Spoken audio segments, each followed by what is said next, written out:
사람들의 시선을 끈 오늘의 정치 뉴스 강아랑의 정치톡 시간입니다. 5월 28일 정치면을 장식한 뉴스는 무엇이었는지 첫 번째 정치톡부터 만나보시죠. 오늘 청와대에서는 문재인 대통령과 민주당 김태년 원내대표, 통합당의 주호영 원내대표의 오찬 회동이 있었죠. 대통령과 여야 원내대표가 한자리에 모인 건 1년 6개월, 무려 566일 만인데요. 당시에는 비교섭단체까지 초청이 됐지만 오늘 회동은 여야 교섭단체만 대상이 됐습니다. 이에 대해서 정의당이 실망스럽다는 입장을 밝혔다고 하는데 어떤 이유일까요? 당연히 서운하고요. 교섭단체만 먼저 청와대 자리를 갖는다라고 하는 것은 21대 국회를 보다 더 협치의 국회 또 생산적인 국회로 만드는 부분에 있어서는 정의당 입장에서 약간 실망스럽다는. 문 대통령과 여야 원내대표의 청와대 오찬 회동 계획이 전해진 직후 정의당의 배진교 원내대표는 이렇게 유감을 나타냈습니다. 21대 국회가 출범하면서 정의당이 첫 여야정 논의 테이블에서 빠진 것은 청와대가 향후 협치의 범위를 미래통합당과의 관계만으로 축소하는 것이 아닌지 우려된다라는 건데요. 이에 대해 청와대 측은 개원 등 원내 관련 논의를 하는 자리라 2개 교섭단체 원내대표만 부른 것이라고 설명했습니다. 하지만 지난 2018년 청와대 회동 때도 정의당은 유일하게 비교섭단체로 참여를 했었고 그동안 문 대통령이 정당 대표들과 만나는 자리에 정의당이 빠진 경우가 거의 없었기 때문에 이번 회동을 보며 서운할 수밖에 없다는 게 정의당 내 분위기인데요. 정치권 일각에서는 여소야대로 정의당의 도움이 절실했던 20대 국회와는 달리 21대 국회에서는 민주당이 과반인 177석을 확보하면서 여권이 제1야당과의 협력에 힘을 쏟겠다는 의지를 보이고 있다는 분석도 나오고 있습니다. 앞으로 국정 현안 관련 협치를 논의하게 될 여야정 협의체의 참여 범위와 관련해서도 민주당은 조심스러운 입장인 반면 통합당은 교섭단체를 중심으로 해야 한다는 입장을 보이고 있는데요. 거대 양당하고만 협치하려는 것이냐는 정의당과 소수 정당들의 비판을 민주당과 통합당 그리고 청와대가 어떻게 수용할지 관심이 모아지고 있습니다. 이어서 오늘의 두 번째 정치톡입니다. 일본군 위안부 피해자 이용수 할머니의 기자회견 직후 윤미향 당선인을 둘러싼 의혹과 논란이 더 커지면서 비례대표 공천 과정의 부실 검증 비판까지 나오고 있는 상황인데요. 이에 대해서 윤 당선인을 공천했던 전 더불어시민당의 우이종 공동대표가 공천 당시 엄격한 검증을 거쳤다며 반박에 나서서 눈길을 끌었습니다. 그러면 윤미향 당선인이 비례대표로 선정되는 과정에서 혹시 검증은 좀 거쳤습니까?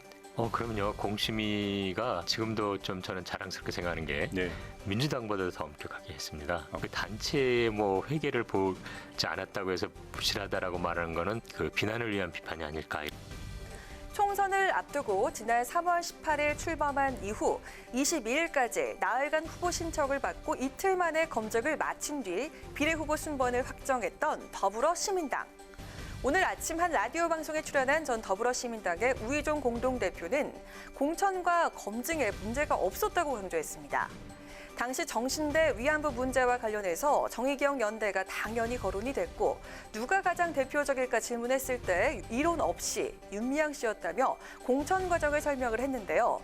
부실 검증 비판이 제기된 것과 관련해서는 단체 회계 내역을 보지 않았다고 부실하다고 말하는 것은 비난을 위한 비판이라고 일축하며 윤 당선인의 재산 관련 의혹에 대해서도 이상하게 볼 이유는 없었다고 밝혔습니다.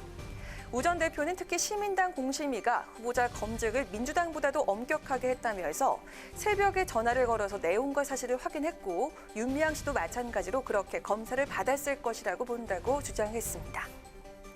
정의기억연대 회계 부정 의혹 등으로 검찰 수사를 받게 된 윤 당선인은 21대 국회의원 임기 시작이 아닌 국회 임시회가 열리는 시점부터 불체포 특권을 갖게 된다고 하는데요. 많은 국민적인 관심이 집중된 사안인 만큼 이 특권에 기대기보다는 스스로 정정당당하게 조사를 받고 모든 의혹을 풀어주길 바랍니다. 마지막으로 세 번째 오늘의 정치톡입니다. 어제였죠. 여야가 원구성 협상을 진행 중인 상황에서 민주당 일부 지도부가 상임위원장직을 다 가져갈 수도 있다고 언급해서 파장을 일으켰는데요. 통합당이 강력 반발하고 나선 가운데 국민당의 안철수 대표도 오늘 작심 발언에 나섰다고 합니다. 21대 전반기 국회 상임위원장 자리를 어느 당이 얼마나 가져갈지를 놓고 여야가 팽팽한 신경전을 벌이고 있는 가운데 나온 민주당의 상임위 독식 선언.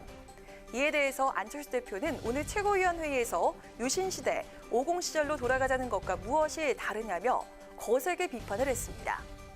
모든 상임위를 여당이 지배하겠다는 건 행정부 견제라는 입법부 본연의 역할과는 거리가 먼 생각일 뿐만 아니라 87년 민주화 체제 성과로 만들어진 제도와 관행을 부정하는 것이라는 게 그 이유인데요.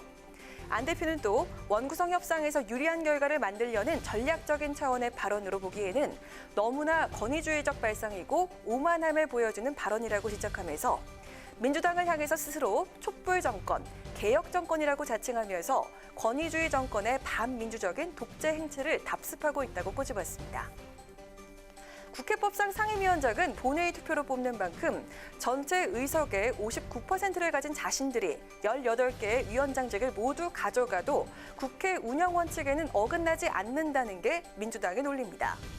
야당 압박을 위한 엄포인지 실제 의도가 담긴 건지 정치권에서 오늘도 의견이 분분한데요.